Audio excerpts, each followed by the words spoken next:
International education പ്ലസിൻ്റെ പുതിയൊരു എപ്പിസോഡിലേക്ക് സ്വാഗതം. കഴിഞ്ഞ എപ്പിസോഡിൽ നമ്മൾ യുനെസ്കോയുടെ ഗ്ലോബൽ ബയോഎത്തിക്സ് എന്ന ഇൻ്റർനാഷണൽ കോഴ്സിനെ കുറിച്ചാണ് നമ്മൾ കേട്ടുകൊണ്ടിരുന്നത്.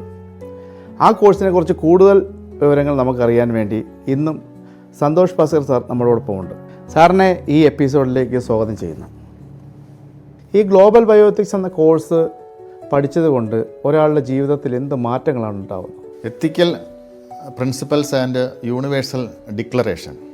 അപ്പോൾ ഈ കോഴ്സ് പാസ്സായി ഇറങ്ങുന്ന ഒരു പ്രൊഫഷണൽ അദ്ദേഹം ഏതു മേഖലയിലാണോ അതിൻ്റെ ഉന്നത തലത്തിൽ എത്തിച്ചേരുന്നത് അവിടെ ഒരു പ്രിൻസിപ്പൽ ആ രംഗത്തെ അവിടെ പ്രവർത്തിക്കുന്നവരുടെ മികച്ച വ്യക്തികളെ ഗ്രൂപ്പുകളുണ്ടാക്കി അതിൽ നിന്ന് അവിടെ ആ സ്ഥാപനത്തിന് ഒരു എത്തിക്സിൻ്റെ പ്രിൻസിപ്പൽ രൂപപ്പെടുത്തുവാനും അതിനെ ഒരു യൂണിവേഴ്സലായി ഡിക്ലെയർ ചെയ്യാനുമുള്ള ഒരു സ്റ്റെബിലിറ്റി ആ ഒരു പ്രൊഫഷണലിന് ഉണ്ടായി. അങ്ങനെ ഒരു വാർത്തെടുക്കുന്ന ഒരു പ്രൊഫഷണലായി ഈ കോഴ്സ് പാസ്സായി ഇറങ്ങുന്ന ഒരു വിദ്യാർത്ഥി തീർച്ചയായിട്ടും മാറിയിരിക്കും.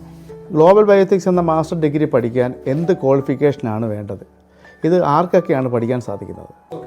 എന്നാൽ ഈ കോഴ്സ് പഠിക്കേണ്ട അനിവാര്യത ഇന്ന് ജനാധിപത്യ രാജ്യമായ ഇന്ത്യയിലെ സമസ്ത മേഖലകളിലും ഉള്ളവർക്ക് ഈ കോഴ്സ് പഠിക്കേണ്ടതായ അനിവാര്യതയുണ്ട്. ഒരു പൊളിറ്റീഷ്യനായാലും, ഒരു കോർപ്പറേറ്റ് ആയാലും, ഒരു എൻ്റർപ്രനറായാലും, ഒരു ഉദ്യോഗസ്ഥനായാലും, ഒരു അധ്യാപകനായാലും, ഒരു വിദ്യാർത്ഥിയായാലും ഏത് മേഖലയിലാണോ അവർ പ്രവർത്തിക്കുന്നത് ആ മേഖലയിൽ ഒരു മികവുറ്റ പ്രതിഭയായി മാറുന്നതിനും അതിൻ്റെ ഉന്നതതലങ്ങളിൽ എത്തിച്ചേരുന്നതിനും ഈ കോഴ്സ് അനിവാര്യമാണ്. അന്നേരം ഇതിൻ്റെ പ്രീ ക്വാളിഫിക്കേഷൻ എന്ന് പറയുന്നത് ഗ്രാജുവേഷൻ മാത്രമാണ്.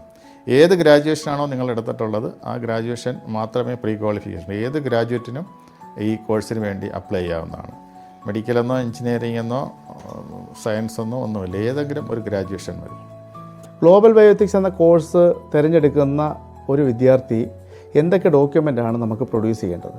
അന്നേരം ഈ ഗ്ലോബൽ ബയോഎത്തിക്സിൻ്റെ കോഴ്സിൻ്റെ അഡ്മിഷന് വേണ്ടി വരുന്ന യോഗ്യതകൾ നമ്മളെ യൂറോപ്പിലെ വേൾഡിലെ ഇൻ്റർനാഷണലായിട്ടുള്ള ഏത് എഡ്യൂക്കേഷനും വിദേശത്തെ സർവകലാശാല യൂറോപ്യനിലുള്ള സർവകലാശാലകളിൽ നമ്മൾ ജോയിൻ ചെയ്യുമ്പോൾ ഏതെല്ലാം രേഖകൾ നമ്മൾ ഹാജരാക്കണമോ ആ രേഖകൾ മുഴുവൻ ഇവിടെ സബ്മിറ്റ് ചെയ്തെങ്കിൽ മാത്രമേ ഇതിന് അഡ്മിഷൻ ലഭിക്കുകയുള്ളൂ. ആ രേഖകളുടെ മേൽ ഒരു വെരിഫിക്കേഷൻ ഉണ്ടാകും. ആ വെരിഫിക്കേഷൻ കഴിഞ്ഞ് നമ്മൾ എലിജിബിൾ ആണെങ്കിൽ മാത്രമേ നമുക്ക് അഡ്മിഷൻ ലഭിക്കുകയുള്ളൂ. ഈ കോഴ്സ് ഇന്ത്യയിൽ ആദ്യമായി ഇൻട്രൊഡ്യൂസ് ചെയ്യുന്നത് കൊണ്ട് ഇതിന് സ്കോളർഷിപ്പ് ഉണ്ടെന്നറിഞ്ഞു. അതേപോലെ തന്നെ ഇതിന് നമുക്ക് ഇൻ്റർനാഷണൽ ലെവലിൽ ഒരു ഇൻറ്റേൺഷിപ്പും നമുക്ക് യുനെസ്കോ കൊടുക്കുന്നുണ്ടെന്ന് അറിയാൻ സാധിച്ചു. ഇതിനെക്കുറിച്ചൊന്ന് വിശദമാക്കാമോ?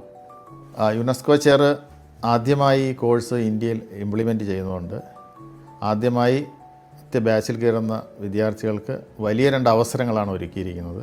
ഒന്ന്, ഫീസിനകത്ത് 60% സ്കോളർഷിപ്പ് ആദ്യത്തെ ബാച്ചിന് അനുവദിച്ചിരിക്കുകയാണ്. അതിനുപരി ആദ്യത്തെ ബാച്ചിന് ഈ 30 പേർക്കും യുനെസ്കോയിൽ ഇൻറ്റേൺഷിപ്പ് ചെയ്യുവാൻ ഉള്ള വലിയൊരു അവസരം കൂടെ നമുക്ക് ലഭിച്ചിരിക്കുകയാണ്. സാർ, ഈ ഗ്ലോബൽ ബയോഎത്തിക്സ് എന്ന കോഴ്സ് പഠിക്കാൻ എന്തെങ്കിലും പ്രായപരിധി ഉണ്ടോ? അല്ലെങ്കിൽ അതിൻ്റെ മാനദണ്ഡങ്ങൾ എന്താണെന്നൊന്ന് വിശദീകരിക്കാമോ? ഇതൊരു മാസ്റ്റർ ഡിഗ്രി കോഴ്സാണ്.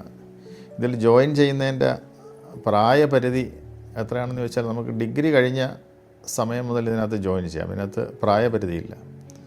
എത്ര വയസ്സ് വരെ ഉള്ളവർക്കും ഇതിനകത്ത് ജോയിൻ ചെയ്യാൻ പറ്റും. ഇൻ്റർനാഷണൽ എഡ്യൂക്കേഷൻ പ്ലസിൻ്റെ ഈ എപ്പിസോഡ് ഇവിടെ പൂർണ്ണമാകുന്നു. കഴിഞ്ഞ എപ്പിസോഡുകൾ കണ്ട് ഒരുപാട് കോളുകൾ ഞങ്ങൾക്ക് വന്നിരുന്നു. ഗ്ലോബൽ ബയോഎത്തിക്സിനെ കുറിച്ച് ഒരുപാട് കാര്യങ്ങൾ ഇനിയും പറയാനുണ്ട്. വരും എപ്പിസോഡുകളിൽ തീർച്ചയായിട്ടും നിങ്ങൾക്ക് നിങ്ങളുടെ സംശയങ്ങൾ തീർക്കുന്നതായിരിക്കും. നന്ദി, നമസ്കാരം.